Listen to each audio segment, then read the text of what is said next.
శుక్లాంబరధరం విష్ణుం శశివర్ణం చతుర్భుజం ప్రసన్నవదనం ధ్యాయేత్ సర్వవిఘ్నోపశాంతయే. మహాభక్తులు. శ్రీ వైష్ణవ సాంప్రదాయంలో 12 మంది ఆళ్వారులుంటారు. ఆళ్వారులంటే లోతులను చూసిన వారని ఒక భావన. కాపాడేవాడని, పరిపాలకులుడని, భగవంతుడని భిన్నార్థాలున్నాయి. శ్రీమన్నారాయణుడే పరబ్రహ్మమని, పరంధాముడని ప్రకటించిన మహాభక్తులు ఆళ్వారులు. వీరు తమిళంలో రచించిన స్తోత్రాలను పాసురాలు అంటారు. 4000 పాసురాలు గల వాలాయిరం అనే దివ్య ప్రబంధాన్ని ద్రావిడ వేదం అంటారు. భిన్న సామాజిక నేపథ్యం కలిగిన ఆళ్వారుల్లో మొదటి ముగ్గురిని మొదలాళ్వార్లంటారు. ఈ ముగ్గురు పాయిగై, పూదత్త, పేయాళ్వారులు. శ్రీమన్నారాయణుని శంఖమైన పాంచజన్యం, గద, కౌమోదకి, ఖడ్గం, నందకం అంశాలతో జన్మించిన ఈ ముగ్గురు విశ్వక్సేనుల నుంచి మంత్రోపదేశం పొంది దేశ సంచారం చేశారన్నది భక్తుల విశ్వాసం. తిరుమలిసై యాళ్వార్ సుదర్శన చక్రం అంశ. మేదరింట పెరిగిన ఆయన బుట్టలు, చేటలు అల్లి అమ్మేవారు.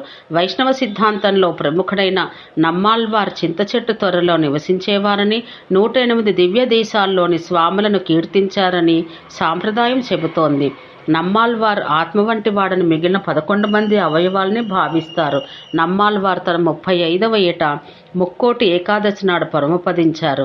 ఆయన శిష్యుడు మధుర కవి ఆళ్వార్ నమ్మాళ్వార్ ప్రవచించిన దివ్య ప్రబంధాలను ప్రచారం చేశాడు. వేదాలు, కావ్యాలు అధ్యయనం చేసి మధుర కవిగా విఖ్యాతుడైన ఆయన శ్రీమన్నారాయణుని గణాల్లో ప్రముఖుడైన కుముదుడి అంశతో జన్మించినట్లు భక్తుల విశ్వాసం.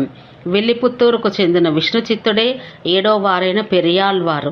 గరుత్మంతుడి అంశగా భావించే ఆయన నిత్యం స్వామికి తులసిమాలలు, రంగురంగుల పూదండలు సమర్పించేవారు.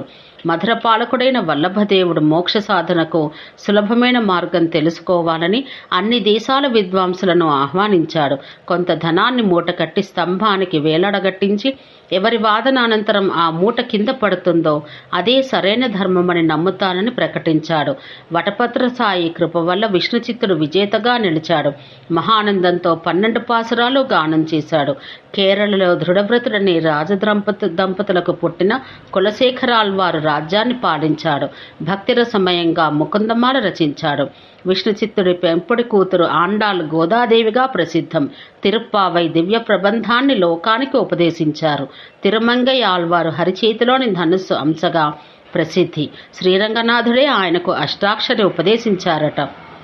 విప్రనారాయణుడే తొందరప్పడి అల్వారు. దేవదేవి అనే వేశ్యకు వసుడై చివరకు పరమాత్మ అనుగ్రహాన్ని పొందుతాడు.